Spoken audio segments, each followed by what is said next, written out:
Hey everybody, welcome back to Exploring Higher Realities. And today we are honored and pleasure to have on our friend Daniel Ingram, who is the author of Mastering the Core Teachings of the Buddha.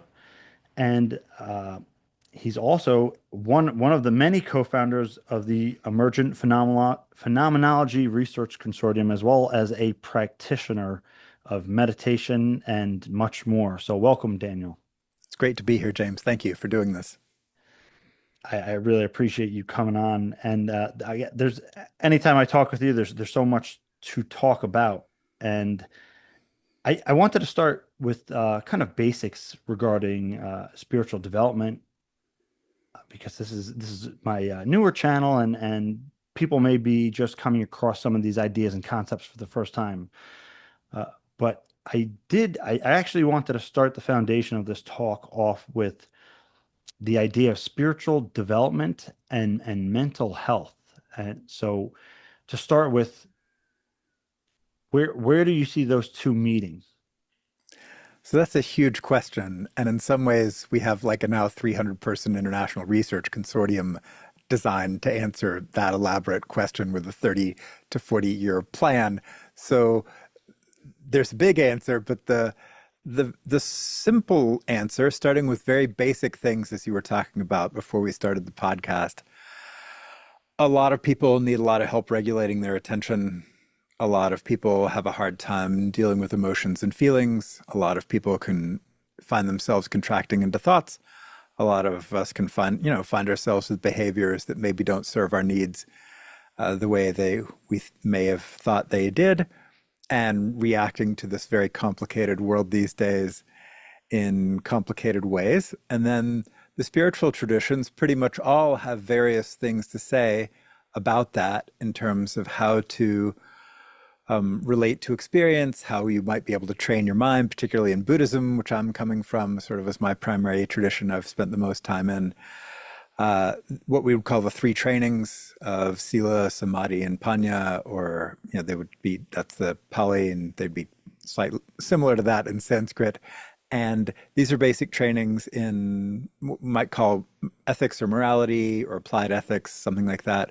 And then how to concentrate and guide the mind in meditation, and then wisdom, samadhi or shamatha, something like that. And then the third one, wisdom, panya or prajna, which would be how to figure out something very direct and important about our immediate experience that does provide some transformative positive change.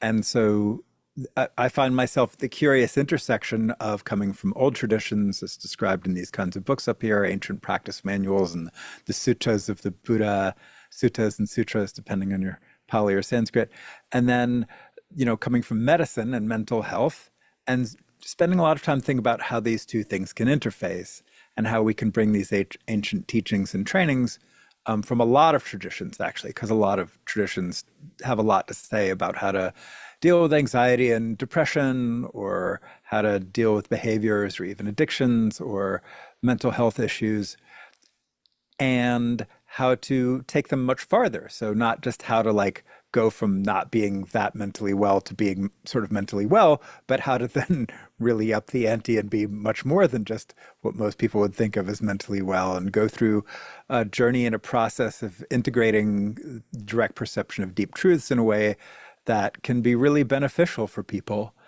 and really make a positive difference and have people much more grounded in the groundless, which is a funny sort of Zen-like thing to say, but how to appreciate both the immediacy and the transience perspectives that might seem sort of transcendent, but also very embodied. And you get these kind of language around this. And the journey of that can be very strange. It can be very confusing, disorienting, complicated, right? The highs and lows and weirds of the path, all the curious things that meditation and psychedelics and various other practices and things, contemplative prayer and those sorts of things can produce, as well as sometimes just spontaneously arising. And then the EPRC is there to help figure out how the clinical mainstream can relate better to a very complicated set of possibilities, promises, practices, potentials, and pitfalls that can arise on this wild and woolly path we might call spirituality or mysticism or meditation or mental development or attention training or whatever you want to call it. So that's kind of a rambling answer, but it kind of sets up hopefully the beginning of a conversation. Yeah, it certainly does.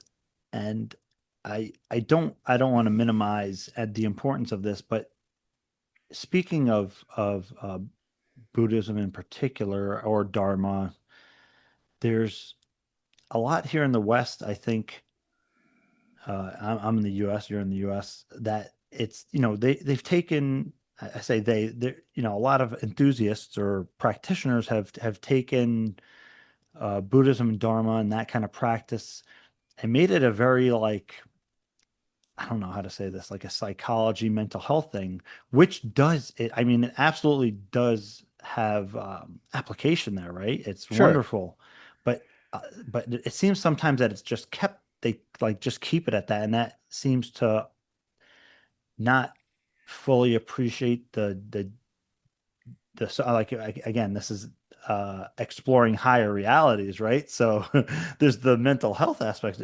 incredibly important, but there's so much more that is offered in the Dharma from cosmology to ways to have direct experience in these kind of things. So where do you sit with that?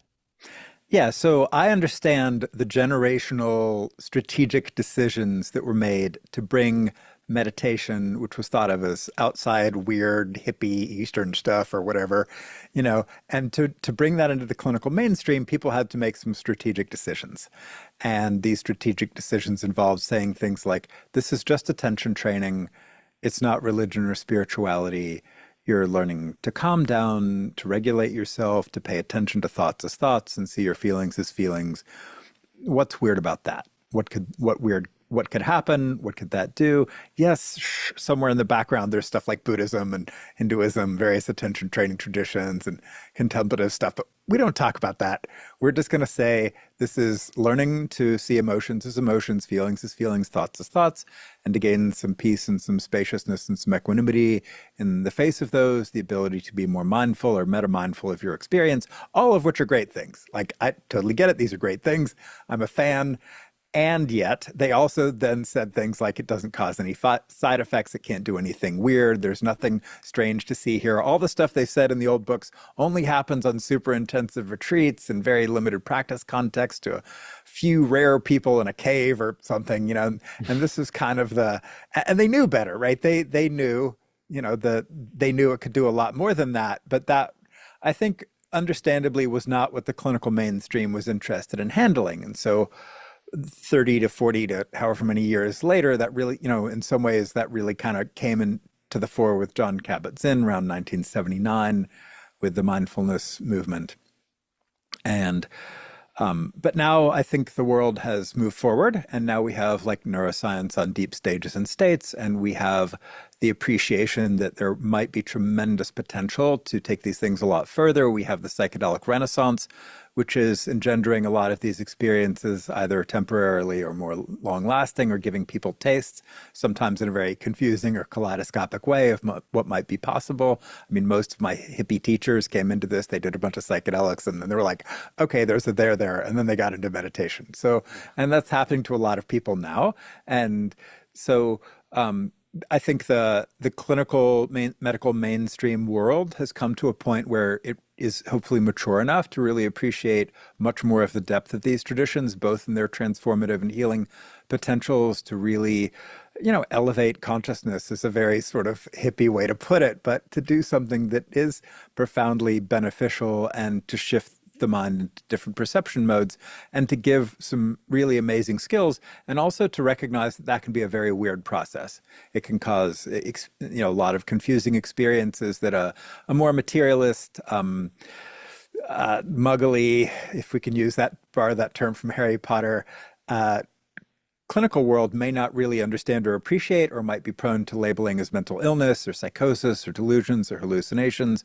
And so we do a lot of work in the EPRC to try to figure out how to meet the epistemic needs, meaning the how do you know, of the clinical mainstream? And how do you know that maybe all this stuff isn't just crazy? How do you know that maybe some of it has transformative potential? How do you know that there are better ways to relate to it than, say, shutting it all down with meds and saying you're broken for life, which has happened to a lot of people I have talked with, or saying you are psychotic, you are bipolar, you will always need to be on meds, stuff like that, for processes that seem like just garden variety meditation experiences to me. And so figuring out how to give them the evidence that they need in the clinical mainstream to be more comfortable with an expanded palette of diagnostic options, of management options, of ways to relate to these things, particularly in particular cultural contexts, so like culturally sophisticated ways to relate to these traditions, to allow people's experiences to be way less closeted and way more appreciated in a way that isn't automatically pathologizing or, potentially quite harmful to people. So the story I tell a lot is my Harvard, Yale, Harvard trained pediatrician father now admits he is very glad that when I was a teenager and started experiencing what I think of now as weird energetic openings and out of body experiences and some other wild stuff, he's very appreciative that I had the good sense to keep my mouth shut, as he now admits he would have done really stupid things that would not have been helpful. And, he's not alone. He's a smart, kind fellow, but, the system he was trained in with very good schools, still would not have been his friend in the face of these sorts of experiences. So we spend a lot of time with the consortium working with people at top universities and lots of other great universities that just don't have fancy names like Harvard and Yale and Brown and Stanford and Berkeley and Vanderbilt and Imperial College London and Oxford and Cambridge and all those excellent places.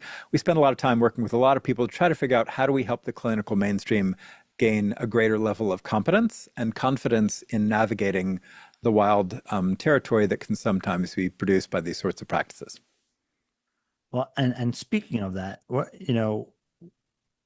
I know you're an MD, but we're not necessarily Mm-hmm. giving medical advice here. But what would you offer as friendly advice, let's say, to somebody who has found themselves, whether it's they've charted on the spiritual path per se, and they're starting to get into extraordinary territory, or they've had some kind of a spontaneous incident or event, and that now they find themselves in it either way. What can somebody like do to ground themselves or orient and be like, where am I right now? What reality am I in? So first, any advice I give to you, I'm retired from clinical practice. I am not your doctor. This is Yes. all offered in the spirit of a good Samaritan and one dude's opinion on the internet. Nothing more than that, right? So just to give an appropriate qualifier.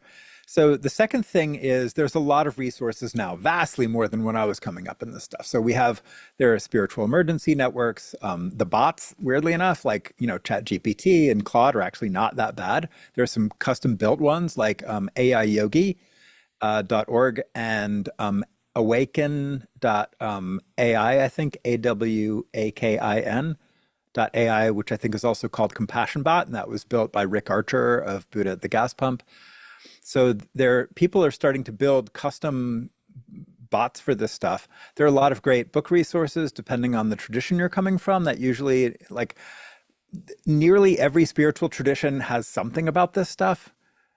And so if you're coming from a particular tradition and really want to stay in that tradition, like you can, if you're coming from like a Catholic tradition, the Catholic mystics are pretty good, or there is some Protestant stuff on this too, some interesting Quaker literature, there's some other people. And then if you're coming from, more of a secular tradition, you might pick up a book like A Path with Heart by Jack Kornfield, because it's sort of a more gentle, kind of like less threatening introduction to this stuff that's also really quite good. If you want a kind of a broad overview of a kind of a sort of semi-perennialist, semi-new age, semi-insight, whatever inspired, semi-transpersonal inspired take on this stuff, or look up transpersonal psychiatry and psychology. Look up the Groffs, their work. Their books on spiritual emergency, and The Stormy Search for the Self is the classic one. So there's a lot of resources available now, or there's stuff in the Sufi literature now. So depending on the tradition and your orientation and what you're up for, you can find a lot of stuff out there that hopefully will suit your cultural needs and your particular relationship to things like orthodoxy and all of that. So that's the first thing is do a good literature search. Recognize that there is also some really strange stuff too. There's a whole spiritual industry of people waiting to exploit people who are getting into this territory. The line between exploitation and help is sometimes a fuzzy one. So just keep your eyes open and your wits about you, and think carefully before you start giving people a bunch of money. And yeah, so or there are communities online, like there are a number of on subreddit. The Stream Entry subreddit is the Buddhist one, or the Dharma Overground, which my friend Vince Horn and I founded. So there's a lot of resources out there. I've written a book on this stuff. It's very Buddhisty, right? So that may or may, and very technical and very long, may or may not be your cup of tea. You could find that at mctb.org. And it references a lot of other territory. Chapter 30 is a pretty high yield chapter often if you were just gonna, and it's a free audiobook, it's free online, so you can find it there. Those are some resources and ideas. If somebody's like actively a danger to themselves or others, you probably need ER care, right? The books are not going to be enough. If you're have a high risk of running into trouble with the law, like because you're too out of your mind, like you probably need to go to an ER, even as frightening or challenging as that might be.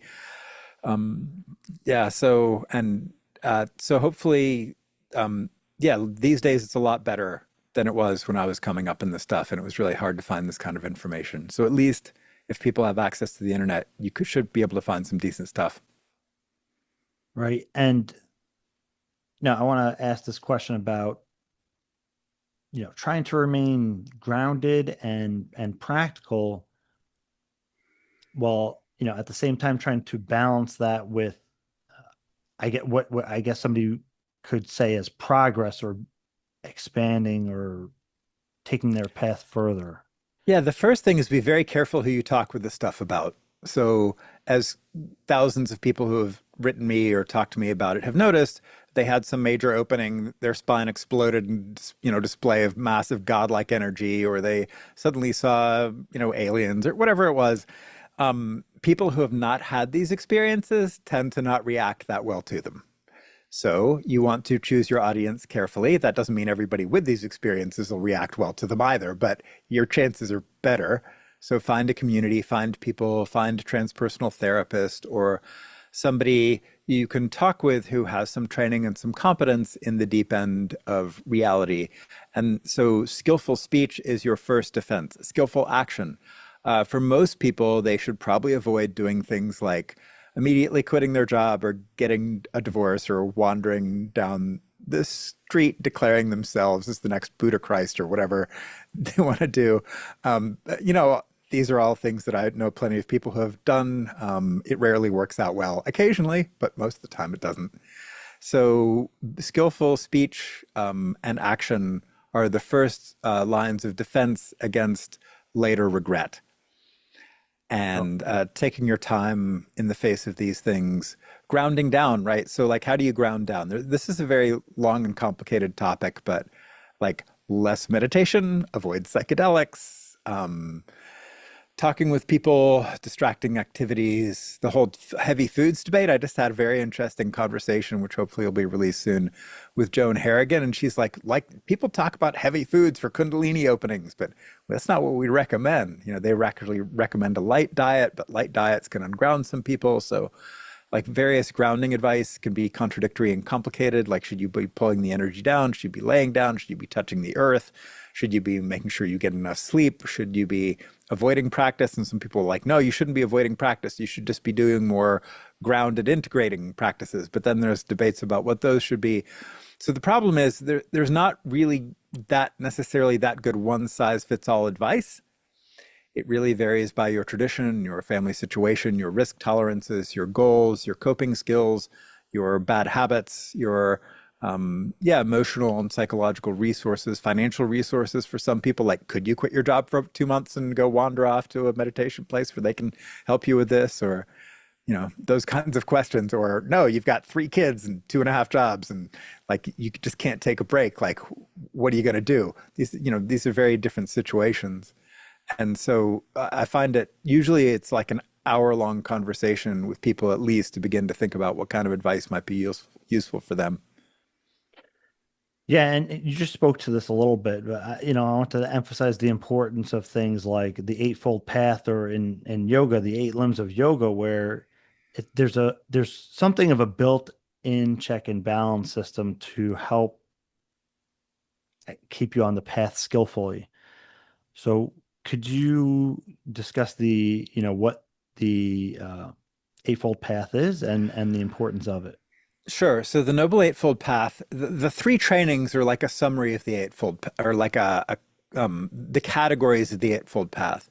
So you have, right speech, right action, and right view, or right thought. There's various ways might, or right understanding. There are various ways you might translate some of these Pali words, right? And then you've got, skillful, um, uh, basically skillful concentration, which I'm going to not go by the Eightfold Path one quite as much and talk about I'm going to talk about like seven factors of awakening, which would be like the balanced application of mindfulness, um, investigation, energy, rapture, tranquility, concentration, and equanimity.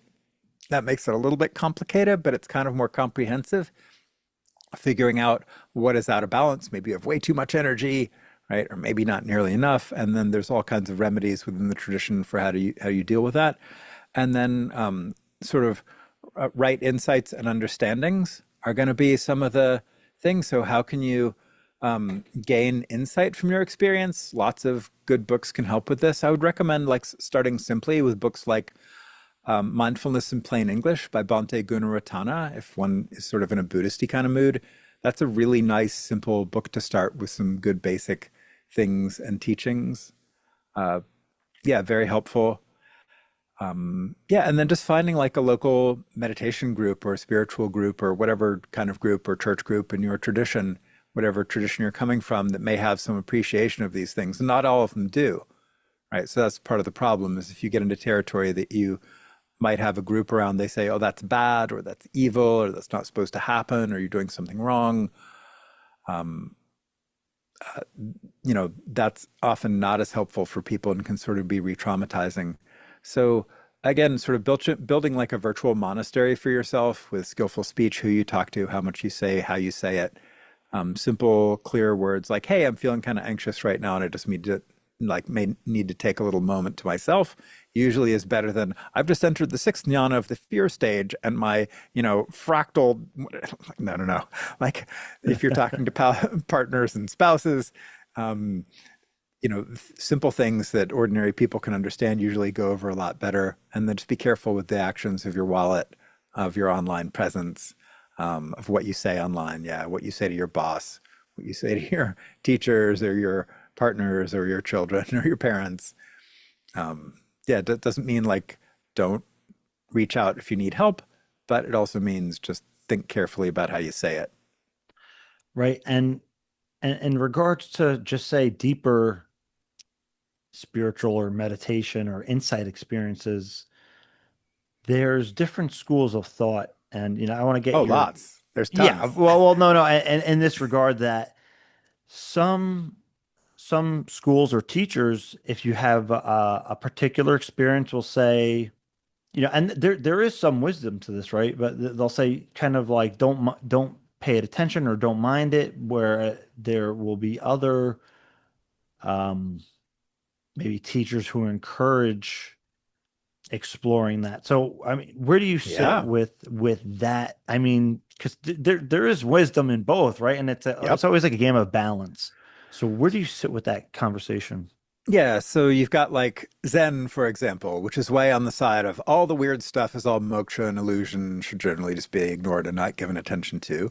And then you have traditions such as like Tibetan Vajrayana, which are like, no, they're about energies and entities and wild experiences and past lives and powers and, awakening too, of course, but like it can get very flowery and intricate. And they also have plenty of warnings about when to ignore it, stuff that you shouldn't go too far into or how to tell when you're getting into trouble.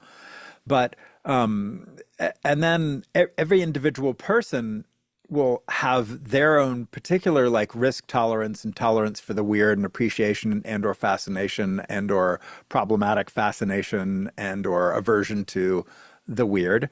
And then you have teachers who, usually based on their own experience and their own risk tolerances and their own how much of the stuff they've gotten into, and did they find it fun and exciting and revelatory, or did they find it challenging and troubling and problematic? And so every teacher is coming from their own conditioning, both the tradition they come from, and it's where it falls on the spectrum of, tolerance or appreciation of the weird, to shut it down, ignore it, it is bad, don't give it any mind, don't pursue it, it doesn't mean anything, whatever. And the problem is that the teachers can change, right? So like you might have a teacher who taught one way and now might start teaching another. And you yourself as a practitioner might start out in one of these locations and move to the other, like, oh, I was so excited by magic and whatever. And then you're like, yeah, that was all bad. Oops. Or like, oh my golly, I ignored this part of like the wild mysteries for so long, and now I've gotten so much richness and healing from it, right? So I've talked to lots of people, and then you might go back the other way. So most people I know have kind of oscillated between more boring, less interesting, to like exciting, too exciting, problematic, oops, and then most people are kind of doing this, right? And the problem is that traditions don't always accommodate this well. Partners and other people we're on the path with, and people you're expecting to, be like us or something, fit into the group, do things the way we do it. And the problem is not everybody's practice is going to go the way every group does or every tradition goes. And that's where tension and complexity and shadow sides and people, not telling people what's going on, and then maybe running into trouble because they couldn't talk about it or something. Or everybody's talking about it and they're not having those experiences and they're feeling weird and left out or comparative or competitive or insecure. So it can, or just like they just are like, wow, nobody was there to really guide them in this. And so they just went too far into the weird and got like too weird for contemporary society to relate to well, let's just say, or them to function well. And that can obviously sometimes go incredibly badly, as anybody who's been doing this long enough knows. And on the other hand, it is sometimes through the deep, weird stuff that incredible healings and revelatory stuff and amazing transformations can occur. So how do you play this? There is no one size fits all answer. And people have to kind of keep their wits about in the moment. How is my relationship to the strange going for me? And do I need to adjust either towards or away from for whatever particular goals and risk tolerances I have today? Well, Not an easy question. right, and very much with that in mind, is is there something, I mean, this is very generic, and again, you gave your qualifier before, but is there some kind of like checklist where somebody can say like, I'm heading in the right direction right now. I'm not going into any kind of like crazy weird space. Uh, I was I'm a part of a study right now. I shouldn't say too much about it, where a bunch of us are being asked questions like that. And what's the checklist?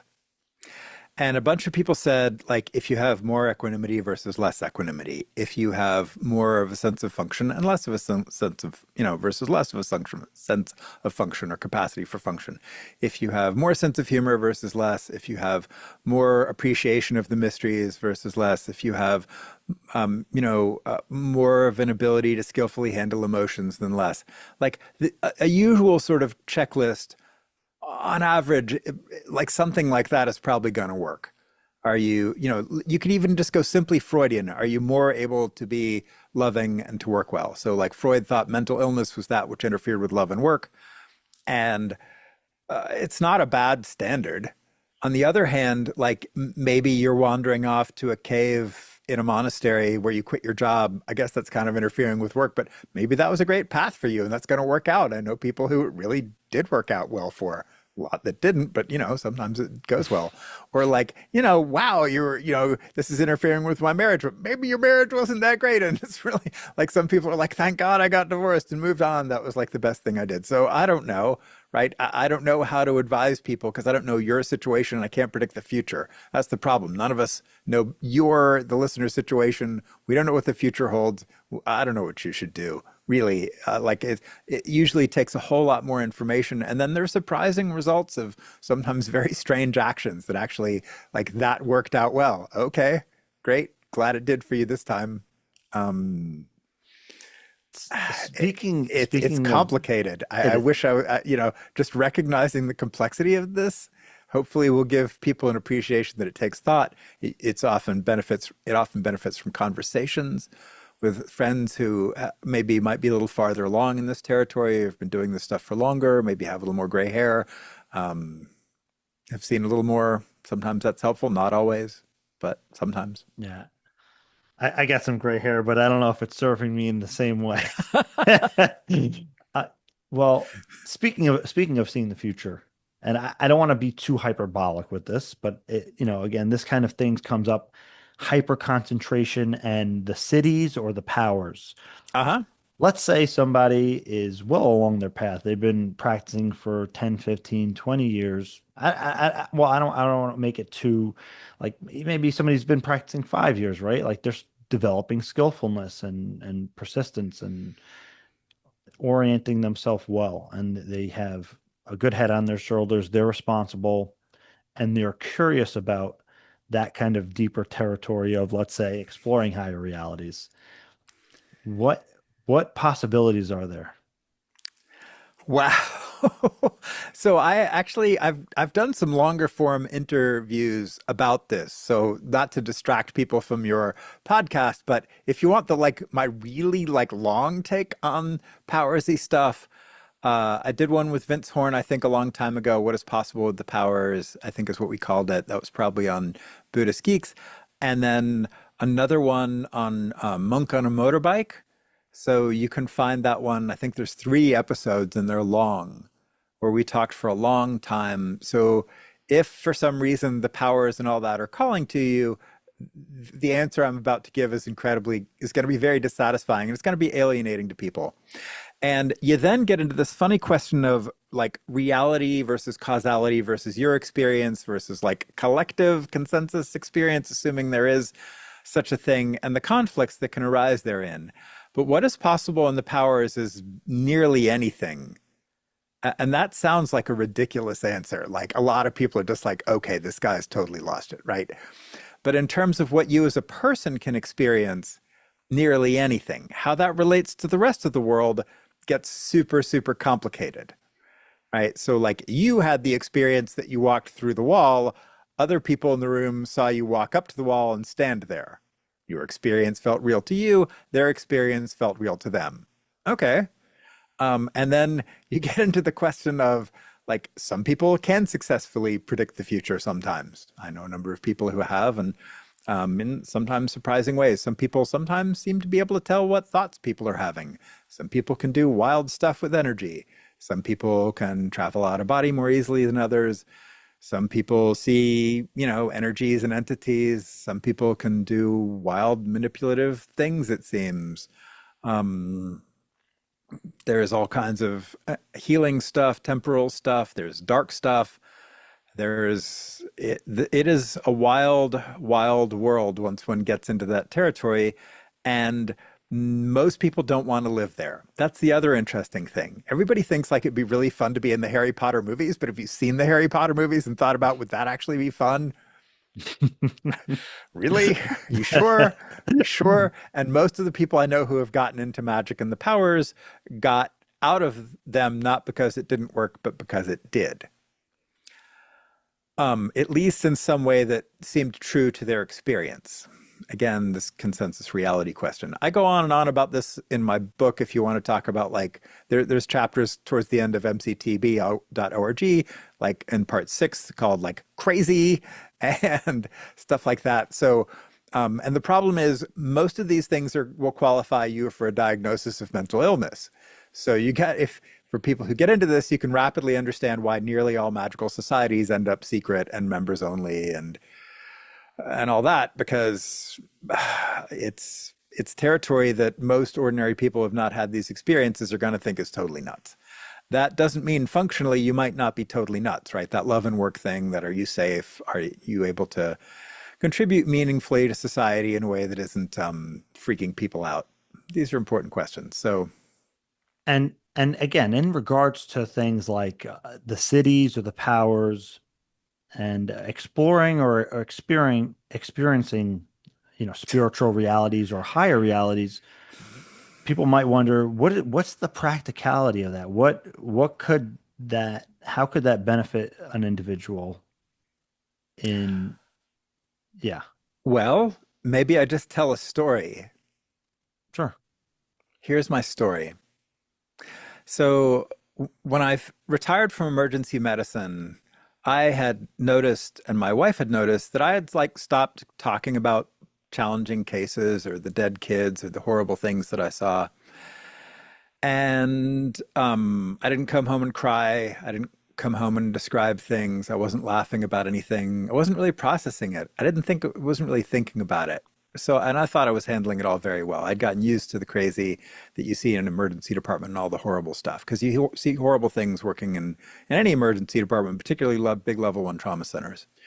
So I walked out of the ER and at about 1 in the morning and slept that night and started having nightmares. Like it was like, okay, my body was finally like, you are now done with your job. You're going to have to deal with your long, medical education and all the terrible stuff you saw in your career. And I said, okay.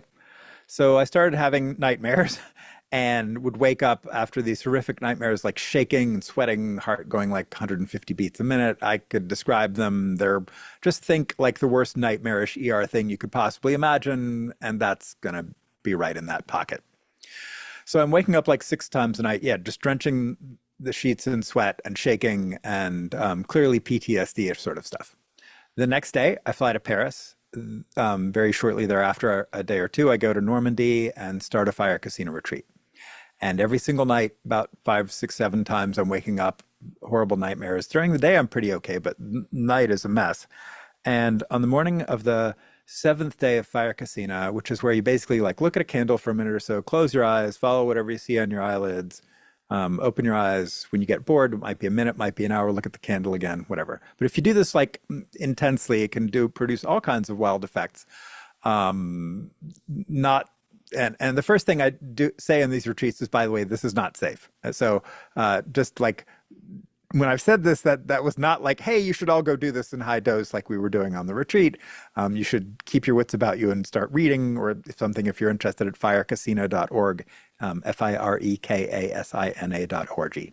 So anyway, so it's morning 7 and seventh day, and I come down to breakfast, and breakfast is going to be late. So I sit down and just decide to practice for about 10 minutes. And I sit down, and all of a sudden, within like seconds, I'm in this realm of like amazing bliss. My body is just feeling incredible, and space is like white and sparkly all around me, and I'm in some totally different place. And this is a very unusually powerful experience, but I see my aura, and it's like a blue bar magnet, like you'd see coming off of a magnet, but it's like primary blue and very stable, and everything feels amazing. I sit there for like 5 minutes feeling just amazing, just checking out this white sparkly space going, okay. And in the meditation room, I have my eyes closed, but in my experience, I'm totally somewhere else in this beautiful place and having a great time. And then one of these memories comes up, one of these traumatic memories. I can't remember if it was a dead kid or some horrible suicide that didn't quite go, complete, and ended up, something anyway, one of these awful things from my emergency medicine career. And it comes up like a little phone icon, like in my abdomen, and flips over and disappears. And I'm like, what? And then I just feel this weight lift off my shoulders, like it healed something. And then I started doing that for memory after memory. I'm going to condense the story. And after about 5 minutes, I'd gone through all these horrible memories, and it felt like just the weight of all of the horrible stuff I had seen, and a lot of other stuff from my life, had just lifted off my shoulders. And when I got up off the cushion, I felt like I'd been crying for hours, but I hadn't been. When they rang the breakfast bell, like 10 minutes after I sat down, and the nightmares stopped, the shaking stopped, the flashbacks and all that stuff stopped. And it just felt like it just cleared out a staggering amount of bad trauma. So that's a very powersy experience that actually had a very extraordinarily healing and beneficial psychological effects. And the funny thing is, I wouldn't have even known that was on the radar of like things to possibly experience or things to ask for. I don't know how to reproduce it. So, maybe get your concentration strong and see what happens when you bring up memories, if you find yourself in a really blissful space. But it did something super useful. And so that sounds like a strange experience. And I don't know how it corresponds to any external reality. But the functional thing for me psychologically was a deep, lasting benefit. It just felt like it really helped clear out a lot of the stuff from my career. So that was useful. And obviously, it's a bit of an extraordinary and kind of extreme and kind of amazing story. Like it's cherry picked to be that of a long, life of practice and adventures and consciousness. But it does give you the sense that very powersy like experiences might not just be like parlor tricks or weird stuff, but might actually do something very useful if one gets one's concentration strong enough and is able to keep one's wits about one in the face of the bizarre things that can happen in the face of that and use this skillfully. So maybe that gives people a sense of it. Yeah, I mean, thank you for sharing that. I thought that that's a very demonstrative, but also personal story. And in regards to, because we had mentioned earlier the three pillars. What's the importance of keeping your practice in balance? Yeah, imbalanced practice. I mean, and it's balance is usually a moving target. So like the perfect sense of balance is elusive. But if you go too far into this realm of like really intensive practice, you can just totally fry yourself. And if you go too far into the realm of just really slack, lackluster practice, it's going to be boring and you're going to train yourself to have a not very well trained mind. If you go too far into like blind faith and following the gurus, you might lose your sense of personal agency. And if you sometimes don't get help when you need it, like, and reach out to people with maybe more wisdom than you, like maybe you can run into trouble or not appreciate all the potentials that you might have been open to you had you had better guidance.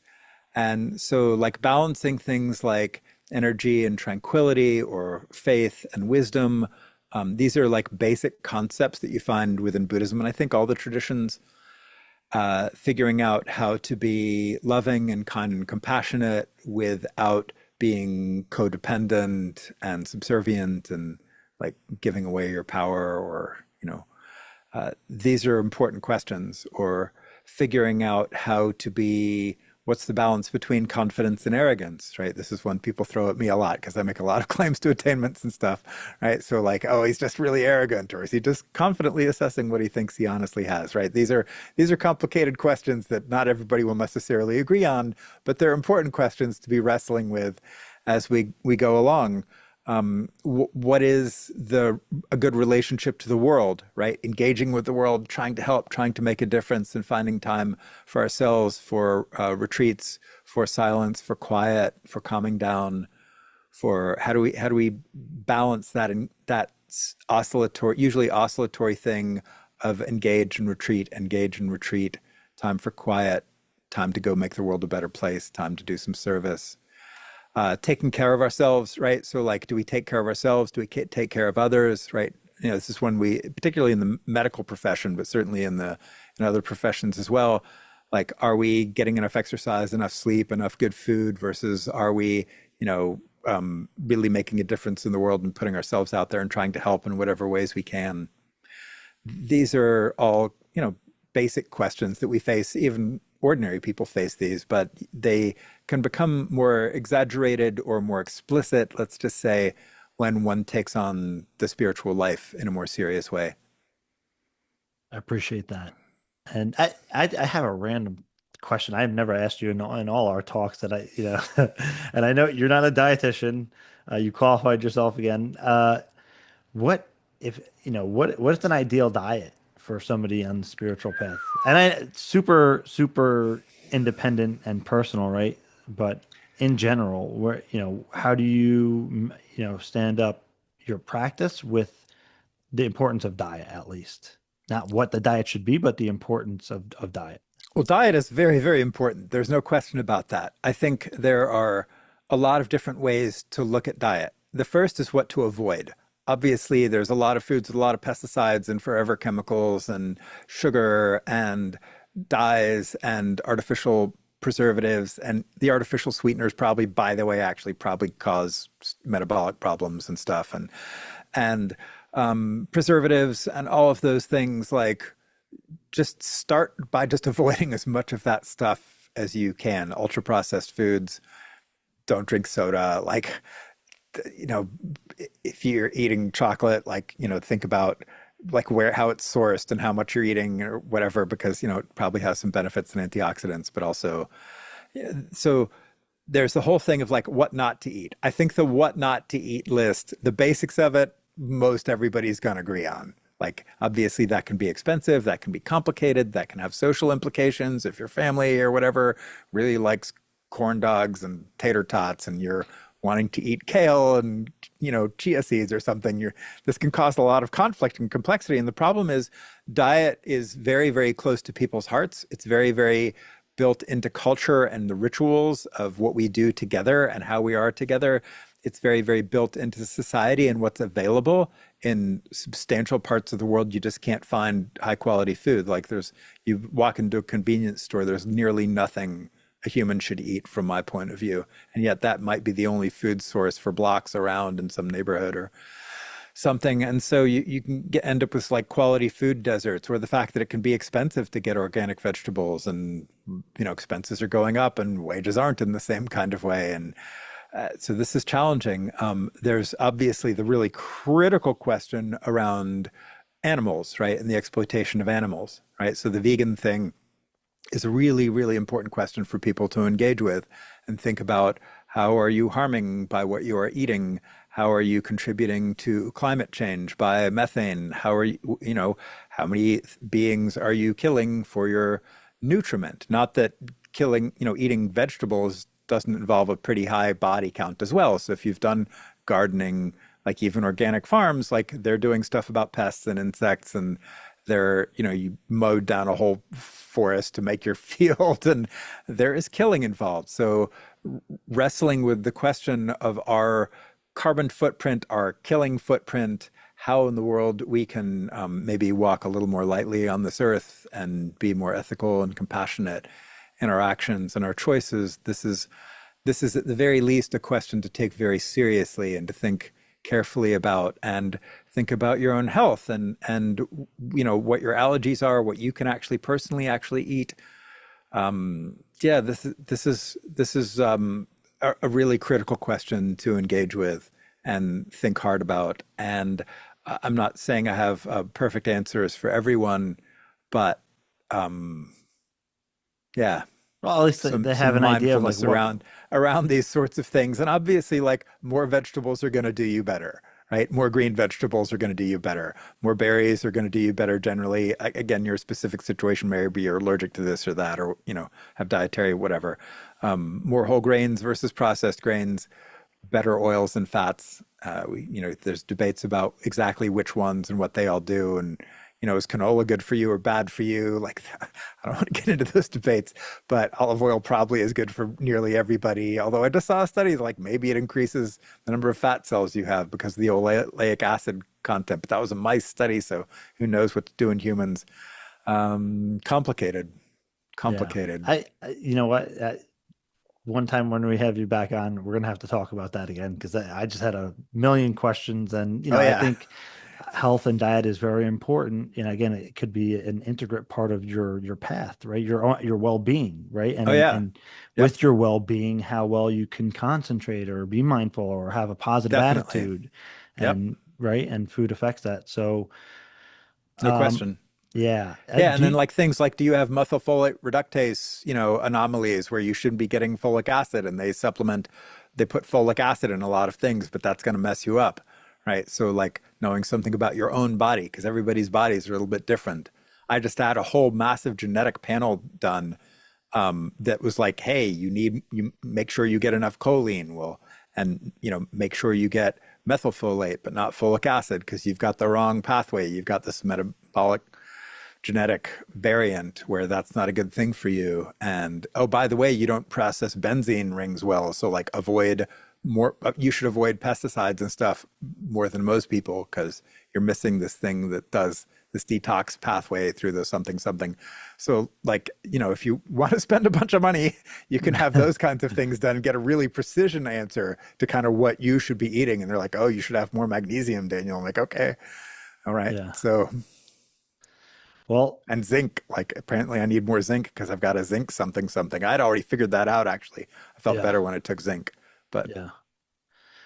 Well, with that in mind, do you have any parting words for the audience for people who might be just coming across consciousness studies to higher realities, or just beginning to practice, or people who are in a deep level of cultivation? Advice. Wow. Where does one begin? The problem is if one, any Parting advice, words. Parting words. parting words, keep your wits about you, be a light unto yourself. Um, yeah, think about how to do this in a skillful way where you're a good representative of these traditions in society in a way that um, benefits you and everybody and the traditions as a general consideration. Yeah, and have we should all have a lot of gratitude for all of the people who have come before us and figured this stuff out. There's so much cool material that you can get these days, so much easier than when I was coming up in it. Be grateful for what we have. It is amazing, the information access. Use it wisely and skillfully. It is. Yeah, it's incredible. Even in from 20 years ago, it's Oh, crazy. huge, And huge. where can people find? I'm going to link everything, but where can people find your work? Integrateddaniel.info. You can find that. And if you're going to have show notes, I can give you a link tree that's got a whole bunch of my stuff in it that you can put in the notes. Please do. And thank you for sharing your time with us. Thank you for sharing your wisdom with us. It's always absolutely great talking to you. So thank you so much for coming on, Daniel.